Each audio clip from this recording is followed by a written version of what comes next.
এখনো বলছি 6 ঘন্টার ভিতর তাদের কাছে সরকারের পক্ষ থেকে কোনো ধরনের দায়িত্বশীলকে আসতে হবে এবং আমাদেরকে এ ব্যাপারে ইতিবাচক পদক্ষেপ জানাতে হবে।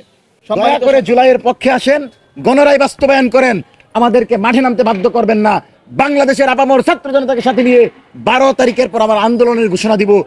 সে ঢাকা বিশ্ববিদ্যালয়ের শিক্ষার্থীরা মৃত্যুর সাথে পাঞ্জা লড়ছে, আর আমাদের শিলং থেকে আসা মন্ত্রীরা একবার দেখতে আসতে পারেন না।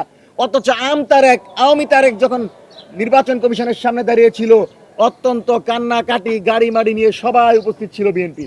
তো আপনারা কি এটা বুঝাতে চান যে যারা ভারতীয় প্রক্সি, যারা আওয়ামী লীগের প্রক্সি, তাদেরকে ভালোবাসবেন, আর যারা ফ্যাসিবাদ বিরোধী লড়াইয়ের মাধ্যমে আপনাদেরকে আজকে ক্ষমতায় আনছে তাদেরকে উপেক্ষা করবেন? তাহলে আপনার পরিণতি হাসিনার মতোই হবে। কিন্তু আমরা সেটা কিন্তু চাই না।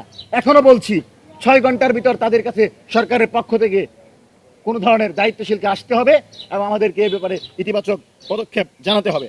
সম্মানিত সাংবাদিক বন্ধুগণ, আমরা এই সরকারকে একটা কারণে ধন্যবাদ দিতে চাই যে এই সরকার আমরা যে 15 দিনে আলটিমেটাম দিয়েছিলাম শহীদ উসমান হাদির হত্যাকারীদেরকে গ্রেফতার করে দেশে ফিরিয়ে আনার ব্যাপারে, এবং ভারতের সাথে প্রথমত তারা সম্মত হতে পারেনি, কিন্তু আমাদেরকে জানানো হয়েছে যে ভারত তাদেরকে ফেরত দেওয়ার ব্যাপারে সম্মত হয়েছে। সেজন্য আমরা তারেক রহমানের নবগঠিত সরকারকে ধন্যবাদ জানাই।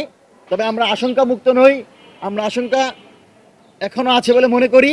যতক্ষণ পর্যন্ত না আমরা তাদেরকে বাংলাদেশে দেখতে পাবো, ততক্ষণ পর্যন্ত আমাদের এই দাবিগুলো বলবৎ থাকবে।